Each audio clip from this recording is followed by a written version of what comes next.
एक महान भारतीय वैज्ञानिक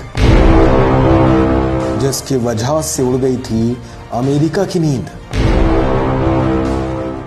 क्या आप जानते हैं कौन है वो? आखिर किसने उड़ाया था अमेरिका का चैन? आखिर क्यों अमेरिका को रचनी पड़ी उनकी हत्या की साजिश? आखिर कौन था वो शख्स जिसका लोहा संयुक्त राष्ट्र संघ ने भी माना? आखिर कौन था वो शख्स जो भारतीय पीएम को भी भाई कहकर बुलाता था? क्या हुआ उनकी मौत के बाद? दोस्तों, आपके इन्हीं सारे सवालों के जवाब जानने के लिए जुड़े रहिए हमारे साथ इस वीडियो में। इसे अंत तक देखना ना भूलें ताकि आप इन सवालों के जवाबों को पा सकें। दोस्तों, आज हम जिनकी बात कर रहे हैं वो वाकई भारत के गौरव हैं। उनका नाम है डॉक्टर होमी जहांगीर भाभा। वो भारतीय परमाणु ऊर्जा के जनक के नाम से भी जाने पहचाने जाते हैं। वो भारत के महान परमाणु वैज्ञानिक थे। उन्होंने देश के परमाणु कार्यक्रम के भावी स्वरूप की ऐसी मजबूत नींव रखी जिसके चलते भारत आज दुनिया के प्रमुख परमाणु संपन्न देशों की कतार में खड़ा है।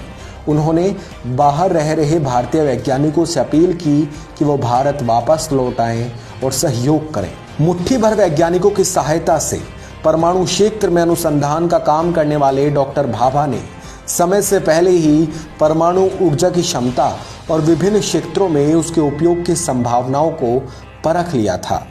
उन्होंने नाभिकीय विज्ञान के क्षेत्र में उस समय काम करना शुरू किया जब अविच्छिन्न श्रृंखला अभिक्रिया का ज्ञान नहीं के बराबर था और नाभिकीय ऊर्जा से विद्युत उत्पादन की कल्पना को कोई मानने को ही तैयार नहीं था। उन्होंने कॉन्सेप्ट थ्योरी ऑफ इलेक्ट्रॉन का प्रतिपादन करने के साथ कॉस्मिक किरणों पर भी काम किया जो पृथ्वी की ओर आते हुए वायुमंडल में प्रवेश करती हैं। उन्होंने Tata institute of fundamental research यानी TIFR और भाभा एटॉमिक रिसर्च सेंटर के स्थापना में अपना महत्वपूर्ण योगदान दिया। वो भारत के एटॉमिक एनर्जी कमीशन के पहले अध्यक्ष भी थे। भाभा भौतिक विज्ञान ही पढ़ना चाहते थे। इंजीनियरिंग की पढ़ाई तो उन्होंने अपने परिवार की ख्वाहिश के तहत की। फिजिक्स के प्रति उनका लगाव जुनूनी स्तर तक था। यही वजह थी कि इंजीनियरिंग की पढ़ाई के दौरान भी उन्होंने अपने प्रिय विषय फिजिक्स से खुद को जोड़े रखा। साल 1938 में दूसरे विश्व युद्ध के प्रारंभ में ही भाभा भारत वापस आ गए। उस समय तक होमी भाभा काफी कीर्ति अर्जित कर चुके थे। इसी दौरान वो बेंगलुरु के इंडियन स्कूल ऑफ साइंस से जुड़े और 1940 में रीडर पद पर नियुक्त हुए। बस यहीं से उनका नया जीवन शुरू हुआ, जिसके बाद वो अंतिम समय तक देश के लिए विज्ञान की सेवा में लगे रहे। Indian school of science Bengaluru में उन्होंने कॉस्मिक किरणों की खोज के लिए एक अलग विभाग की स्थापना की।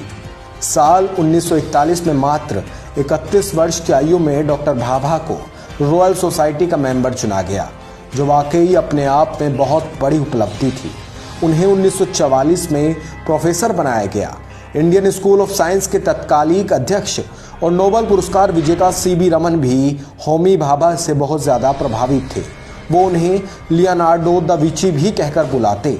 उन्होंने GRD टाटा की मदद से मुंबई में Tata institute of fundamental research की स्थापना की और साल 1945 में इसके निदेशक बन गए। होमी भाभा जवाहरलाल नेहरू के काफ़ी नज़दीकी थे। वो उन चुनिंदा लोगों में शुमार थे जो नेहरू को भाई कहकर बुलाते थे। इंदिरा गांधी ने कई दफ़ा कहा कि नेहरू को सिर्फ 2 लोग भाई कहते थे, एक थे जयप्रकाश नारायण और दूसरे होमी भाभा। हमारे आर्काइव में इंदिरा गांधी का एक भाषण है जिसमें वो कहती हैं कि नेहरू को भाभा अक्सर देर रात में फ़ोन किया करते थे और नेहरू हमेशा उनसे बात करने के लिए टाइम निकालते थे।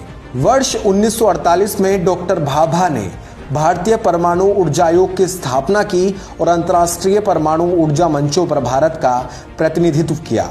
इसके अलावा वो कई और महत्वपूर्ण अंतर्राष्ट्रीय संगठनों के प्रमुख भी रहे। वर्ष 1955 में जिनेवा में संयुक्त राज्य संघ द्वारा आयोजित शांतिपूर्ण कार्यों के लिए परमाणु ऊर्जा का उपयोग के पहले सम्मेलन में डॉक्टर होमी भाभा को सभापति बनाया गया, जहां पश्चिमी देशों के वैज्ञानिक इस बात का प्रचार कर रहे थे कि अल्प विकसित देशों को पहले औद्योगिक विकास करना चाहिए, तब परमाणु शक्ति के बारे में सोचना चाहिए। वहीं डॉक्टर भाभा ने इसका जोरदार खंडन किया और कहा कि अल्प विकसित राष्ट्र इसका प्रयोग शांतिपूर्वक तथा औद्योगिक विकास के लिए कर सकते हैं। उनके जीवन में एवं भारत के लिए वो दर्दनाक मोड़ तब आया जब भारत के इस महान वैज्ञानिक का निधन 24 जनवरी 1966 में स्विट्जरलैंड में एक विमान दुर्घटना में हो गया। भाभा की मौत के पश्चात अमेरिका के ऊपर इल्जाम लगे कि अमेरिका ने भाभा के मौत की गहरी साजिश रची है। इसमें दो थ्योरी निकलकर सामने आई। पहली ये कि पायलट पोजीशन बताने में नाकाम रहा था। एक थ्योरी के मुताबिक विमान का पायलट उस वक्त जिनेवा एयरपोर्ट को अपनी सही पोजीशन बताने में नाकाम रहा था, जिसके चलते विमान दुर्घटनाग्रस्त हो गया। लेकिन दूसरी थ्योरी के मुताबिक ये विमान एक हादसे का नहीं बल्कि एक षड्यंत्र के तहत बम से उड़ाया गया था। इस विमान को दुर्घटनाग्रस्त करने के पीछे अमेरिका की खुफिया एजेंसी CIA का हाथ था। एक न्यूज़ वेबसाइट ने अपनी रिपोर्ट में कथित तौर पर इस बात के संकेत दिए कि प्लेन क्रैश में अमेरिका खुफिया एजेंसी का हाथ था। इसकी वजह भारत के परमाणु कार्यक्रमों को पटरी से उतारना था। 18 महीनों में परमाणु बम बना सकता था भारत। अक्टूबर 1965 में भाभा ने ऑल इंडिया रेडियो से घोषणा की थी कि अगर उन्हें छूट मिले तो भारत 18 महीनों में परमाणु बम बनाकर दिखा सकता है। वो मानते थे और काफ़ी आश्वस्त भी थे कि अगर भारत को ताकतवर बनना है तो ऊर्जा, कृषि और मेडिसिन जैसे क्षेत्रों के लिए शांतिपूर्ण नाभिकीय ऊर्जा कार्यक्रमों को शुरू करना होगा। इसके अलावा भाभा ये भी चाहते थे कि देश की सुरक्षा के लिए परमाणु बम भी बने। हालांकि ये उनका छिपा हुआ एजेंडा था। भाभा ये भी चाहते थे कि देश की सुरक्षा के लिए परमाणु बम बने। कहा जाता है कि भारत की तरक्की को देखते हुए अमेरिका बुरी तरीके से डर गया था। अमेरिका को लग रहा था कि अगर भारत ने परमाणु बम बना लिया तो ये पूरे दक्षिण एशिया के लिए खतरनाक साबित होगा। इसलिए CIA ने भारत के न्यूक्लियर प्रोग्राम को रोकने के लिए भाभा की हत्या की साजिश रची। इन अफवाहों को हवा तब लगी जब CIA अधिकारी के हवाले से एक जानकारी निकलकर सामने आई। एक वेबसाइट की रिपोर्ट में होमी जहांगीर भाभा से जुड़ी एक जानकारी निकली। दरअसल इस वेबसाइट ने 11 जुलाई 2008 को एक पत्रकार ग्रेगरी डगलस और CIA के अधिकारी रॉबर्ट T. क्राउली के बीच में कथित बातचीत को फिर से पेश किया। इस बातचीत में CIA अधिकारी रॉबर्ट के हवाले से कहा गया कि हमारे सामने बड़ी समस्या थी। भारत ने 60 के दशक में आगे बढ़ते हुए परमाणु बम पर काम करना शुरू कर दिया था। उन्होंने इस बातचीत में रूस का भी जिक्र किया जो भारत की लगातार मदद कर रहा था। भाभा का जिक्र करते हुए CIA अधिकारी ने कहा कि मुझ पर भरोसा करो, वो खतरनाक थे। उनके साथ एक दुर्भाग्यपूर्ण एक्सीडेंट हुआ। वो परेशानी को और बढ़ाने के लिए वियना की उड़ान में थे। तभी उनके बोइंग 707 के कार्गो में रखे बम में विस्फोट हो गया। होमी भाभा की दर्दनाक मौत के बाद भारत में ट्राम्बे संस्थान का नाम बदलकर भाभा एटॉमिक रिसर्च सेंटर रख दिया गया। भाभा ने अपने जीवन काल में पुरस्कार पर अपना हक जमाया।